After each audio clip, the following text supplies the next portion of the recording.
ఈ వాక్య భాగాన్ని చాలాసార్లు మీరు చదువు ఉంటారు. అయితే ఈ వాక్య భాగంతో ఈరోజు ధ్యానాన్ని మనం ప్రారంభిస్తూ ఉన్నాం. ఏంటి వాక్య భాగంలో ఉన్న అర్థం ఏంటి అంటే, ఒకడు ఆజ్ఞను గైకొనుట వలన దేవుడు సంతోషిస్తారంట. రెండవది అంటాడు, మరలా చెప్తాడు, ఒకడు దహన బలులు అర్పించుట వలన ఆయన సంతోషించిన. ఆలోచించుము, బలులు అర్పించుట కంటే ఆజ్ఞలను గైకొనుట శ్రేష్టము, మాట వినుట శ్రేష్టము. పొట్టేళ్ళ యొక్క క్రొవ్వును అర్పించుట కంటే మాట వినడం శ్రేష్టం. గైకొనడం, మాట వినడం దేవుడికి సంతోషపెట్టేటువంటి విషయం. ఒక మాట దేవుడు చెప్పినప్పుడు ఆ మాట మీరు వింటే దేవుడు మిమ్మల్ని బట్టి సంతోషిస్తాడు. ఒక ఆజ్ఞను దేవుడు మీకు ఇస్తే ఆ ఆజ్ఞను మీరు పాటించడం వలన దేవుడు సంతోషిస్తాడు. దేవుడిని సంతోషపెట్టే కార్యం ఏదైనా ఉందంటే అది బలులు అర్పించడం కాదు. పాత నిబంధనలో చాలామంది అనుకుంటున్నారంట, మేము బలులు అర్పిస్తున్నాం కాబట్టి దేవుడు మమ్మల్ని బ్రతికిస్తున్నాడని, దేవుడు సంతోషిస్తున్నాడు అని అనుకుంటున్నారంట. ఒక రాజు కూడా అదే రీతిగా అనుకుంటున్నాడు, నేను దహన బలులు అర్పిస్తే దేవుడు సంతోషిస్తాడు అనుకొని దేవుడు ఏది నిషేధించమన్నాడో ఆ నిషేధించమన్నటువంటి ఆ పశువులను తీసుకొని వచ్చి దహన బలి అర్పించడానికి ఇష్టపడ్డాడు. అయితే దేవుడు అన్నాడు, వాటి వలన నాకు సంతోషము కలగదు. నాకు సంతోషం ఎలా కలుగుతుంది అంటే, ఒకడు నా మాట గైకుంటే నాకు సంతోషం, ఒకడు నా మాట వింటే నాకు సంతోషం. కుటుంబంలో తల్లిదండ్రులు బిడ్డలు మాట విన్నప్పుడు చాలా బాధపడతారు, కానీ బిడ్డలు తల్లిదండ్రుల యొక్క మాట వింటే చాలా సంతోషం కలుగుతుంది ఆ తల్లిదండ్రులకి. ఒకవేళ ఆ బిడ్డలు కనుక తల్లిదండ్రుల మాట వినకపోతే, అనగా మీ మాట వినకపోతే మీరు చాలా దుఃఖపడతారు. నా మాట ఎందుకు వింటలేదు. కొన్నిసార్లు కొంతమంది పిల్లలు తల్లిదండ్రుల మాటకి విలువివ్వరు. విలువివ్వనప్పుడు కొద్ది క్షణాల ఆలోచన ప్రారంభమైంది, నా మాటకి ఎందుకు వీళ్ళు విలువ ఇవ్వట్లేదు. నేను మంచిగానే ఉన్నాను కదా, నేను మంచి మాట చెప్తున్నాను కదా, కానీ వీళ్ళు ఏం చేయట్లేదు, నా మాటకు విలువ ఇవ్వట్లేదని ఆగి ఆలోచిస్తారు. ఆ ఆలోచనే రోగాలకు దారితీస్తుంది. కొన్నిసార్లు విలువైన మాటలు కొందరికి చెప్పినప్పుడు వారు ఆ మాటలు విననప్పుడు ఆ చెప్పినటువంటి వ్యక్తి ఆలోచిస్తాడు, ఎందుకు వీళ్ళు ఇలాగ ప్రవర్తిస్తున్నారు, ఆల్రెడీ నేను వీళ్ళకి ఇలాగ చెప్పానే, ఇలాగ నడుచుకోమని చెప్పానే, కానీ వీరెందుకని వ్యతిరేకంగా విరోధంగా తయారవుతూ ఉన్నారు అని వాళ్ళ గురించి ఆలోచించినప్పుడు కూడా మనిషి కృంగిపోతాడు. గుర్తుపెట్టుకోండి, దేవుడికి సంతోషం కలిగించే విషయాలు చాలా విషయాలు ఉన్నాయి. అయితే ఆయన ఎక్కువగా సంతోషించే విషయం ఏంటంటే, మీరు ఆయన మాట వింటే బలులు అర్పించడం కంటే, అంటే కానుకలు ఇవ్వడం కంటే, డబ్బులు ఇవ్వడం కంటే, లేకపోతే కొన్నిసార్లు మందిరానికి కొన్ని పనులు చేస్తారు, వాళ్ళు ఫ్యాన్లు తీసుకొస్తారు, తర్వాత కొన్ని రకాలైన వస్తువులను తీసుకొస్తారు. వీటన్నిటికంటే కూడా దేవుడు నీ యందు సంతోషించే విషయం ఏమైనా ఉందంటే ఒకే ఒక విషయంలో దేవుడు సంతోషించాలనుకుంటున్నాడు, నీవు ఆయన మాట వింటే ఆయన సంతోషిస్తాడు అంటున్నాడు. నీవు ఆయన ఆజ్ఞను గైకుంటే ఆయన సంతోషిస్తాడు. ఆజ్ఞను గైకుంటే ఏం చేస్తాడు? ఆజ్ఞలు కాదండి, ఆజ్ఞను గైకుంటే దేవుడు ఏం చేస్తాడు? సంతోషిస్తాడు. ఎందుకంటే ఆజ్ఞను సాతానుడు గైకొననివ్వడు. ఎందుకు? గైకొంటే నువ్వు ఆశీర్వదించబడతావు, గైకొంటే దేవుని సంతోషపెడతావు. నువ్వు గైకొనడం మూలాన నీకు శాంతి సమాధానం కలుగుతుంది. కాబట్టి సాతానుడు ఏమాత్రం కూడా నిన్ను దేవుని యొక్క ఆజ్ఞలు గైకొననివ్వకుండా వాడు నిన్ను అటు చంచలత్వానికి తీసుకుని వెళ్ళి దేవునికి దూరం చేస్తూ ఉంటాడు. దేవుడు సంతోషించే విషయం ఏదైనా ఉందంటే నువ్వు ఆజ్ఞను గైకుంటే దేవుడు సంతోషిస్తాడు. మనము దైవ గ్రంథంలో చదివితే చాలామంది ఆయన ఆజ్ఞలు గైకొనలా. ఎవరు గైకొనలేదు అని దైవ గ్రంథంలో ఆలోచిస్తే మొట్టమొదట గైకొనలేదు. ఎవరు గైకొనలేదు? దేవుని ఆజ్ఞను గైకొనని మొట్టమొదటి వారు ఎవరు? అవ్వ మరియు ఆదాము. వీళ్ళిద్దరు దేవుని మాటను ఏం చేయలే? గైకొనలేదు, మాట వినలేదు. ఆయన ఆజ్ఞను ఏం చేశారు? అతిక్రమించారు. ఆయన ఆజ్ఞను విడిచిపెట్టేశారు. ఆయన ఆజ్ఞను మార్చివేశారు. దేవుడి మాటను ఎప్పుడు మార్చకూడదు. ఆయన మాట అవునంటే అవును, కాదంటే కాదు. మన మాటలు మారతాయి, మనం అవునంటాము, కాదంటాము, అవసరాన్ని బట్టి అవునంటాము, అవసరం లేకపోతే కాదంటాము. ఇవి మన మాటలు. దేవుడు అలాగ చెప్పడు, ఒకే మాట చెప్తాడు. దేవుడు ఒక మాట ఇచ్చారు అంటే ఆ మాటకు కట్టుబడి ఉంటాడు. అందుకే ఆయన దేవుడు అయ్యాడు. కాబట్టి దేవుడు కోరుకునే విషయం ఏంటంటే మనము ఆయన ఆజ్ఞను గైకొనాలి. అందరూ చెప్పండి, ఏం చేయాలి? గైకొనడం దేవుడికి ఇష్టం. గైకొనాలి అంటే శ్రద్ధగా వినాలి. శ్రద్ధగా వింటేనే గైకొంటాం. చాలామంది వింటారు కానీ గైకొనరంట. ఒకవేళ గైకొంటే మనకు కలిగేటువంటి 7 ఆశీర్వాదాలని నేను ఈ ఉదయకాలాన్ని మీకు తెలియజేస్తాను.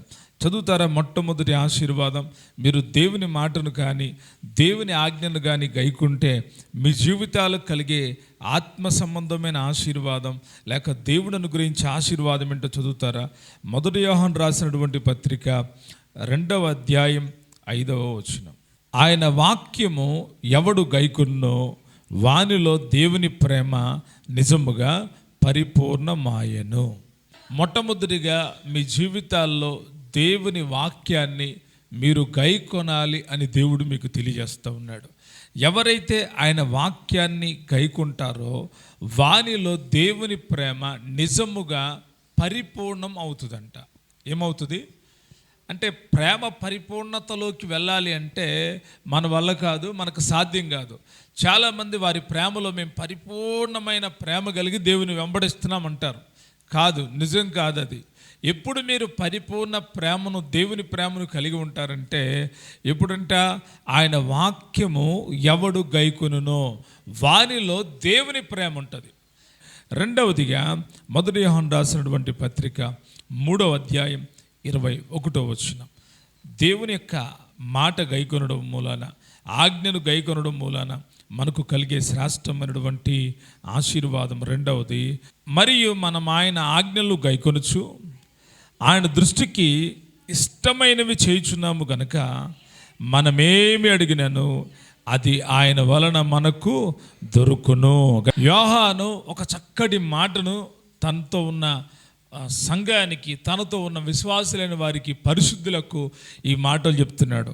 ప్రియులారా, మరియు మనం ఆయన ఆజ్ఞలు గైకొనుచు ఆయన దృష్టికి ఇష్టమైనవి చేయుచున్నాము గనుక మనం ఏది అడిగినా అది మనకు అనుగ్రహించబడుతుంది, అది మనకు దొరుకుతుంది, అది మనకు దేవుడు ఇస్తూ ఉన్నాడు.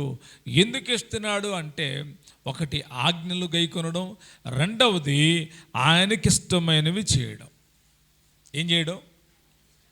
2 కార్యాలు. ఒకటి ఆజ్ఞలను గైకొనడం, రెండవది దేవునికి ఇష్టమైనవి చేయడం.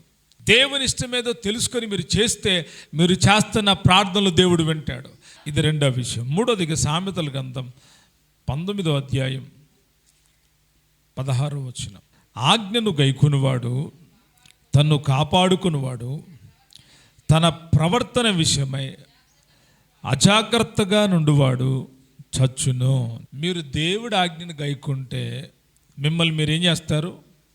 కాపాడుకుంటారు. దేవుని ఆజ్ఞను మీరు గైకుంటే మిమ్మల్ని మీరు కాపాడడం నేర్చుకుంటారు, కాపాడుకోవడం నేర్చుకుంటారు, మీరు కాపాడబడతారు. మిమ్మల్ని మీరు కాపాడుకోవాలి అంటే మీరు దేవుని ఆజ్ఞలు గైకొనాలి. గైకున్న వాళ్ళకి కాపుదల ఉంటుంది. ఇది మూడవ విషయం. నాలుగో విషయాన్ని చెప్తాను, చదువుతాను. నిర్గమాకాండం 20వ అధ్యాయం 6వ వచనం. నన్ను ప్రేమించి నా ఆజ్ఞలు గైకొని వారిని 1000 తరముల వరకు కరుణించువాడినై ఉన్నాను. తర్వాత ద్వితీయోపదేశకాండం 5వ అధ్యాయం 10వ వచనం కూడా చదవండి. నన్ను ప్రేమించి నా ఆజ్ఞలు గైకొని వారిని నిశ్చయముగా 1000 తరముల వరకు కరుణించువాడనై ఉన్నాను. చాలు. ఈ 2 వాక్య భాగాలు చాలా విశేషమైనటువంటి వాక్య భాగాలు. దేవుడు ఇస్తున్న శ్రేష్టమైన ఆశీర్వాదం ఏంటో తెలుసా? ఎవరైతే ఆయన ఆజ్ఞలు గైకొంటారో వారిని దేవుడంట 1000 తరాల వరకు. ఎన్ని తరాల వరకు? ఒకవేళ మీరు ఇప్పుడు కనుక గైకుంటే 1000 తరాల వరకు మిమ్మును బట్టి మీ కుటుంబానికి దేవుని కరుణ ఉంటుంది. ఐదో విషయాన్ని చెప్తాను. యోహాను రాసినటువంటి మొదటి పత్రిక 3వ అధ్యాయం 23వ వచనం. ఆయన ఆజ్ఞలను గైకొనువాడు ఆయన యందు నిలిచి ఉండను, ఆయన వాని యందు నిలిచి ఉండును, ఆయన మన యందు నిలుచున్నాడని ఆయన మనకు అనుగ్రహించిన ఆత్మ మూలముగా తెలుసుకొనుచున్నాము. ఐదవదిగా దేవుని యొక్క ఆశీర్వాదం ఏంటంటే ఆయన ఆజ్ఞలు గైకునే వాళ్ళలో, ఆయన ఆజ్ఞలు గైకునే వాళ్ళంట ఆయన యందు నిలిచి ఉంటారంట. రెండవదిగా ఆయన వాని యందు నిలిచి ఉంటాడంట. చాలా అద్భుతమైన విషయం కాదు. దేవుని ఆజ్ఞలు కనుక మీరు గైకుంటే మీ యందు దేవుడు నిలిచి ఉంటాడు, మీరు దేవునిలో నిలబడి ఉంటారు.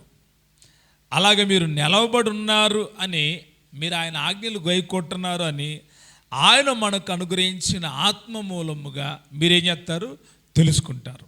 ఎస్, నేను దేవునిలో నిలబడ్డాను, నేను దేవుని కొరకు నిలబడ్డాను, నేను దేవుని కార్యాల విషయంలో నిలబడ్డాను. ఎందుకు నిలబడ్డారంటే నా సొంత బలం కాదు, నా సొంత భక్తి కాదు, దేవుని మాటలు నన్ను నిలబెట్టినాయి.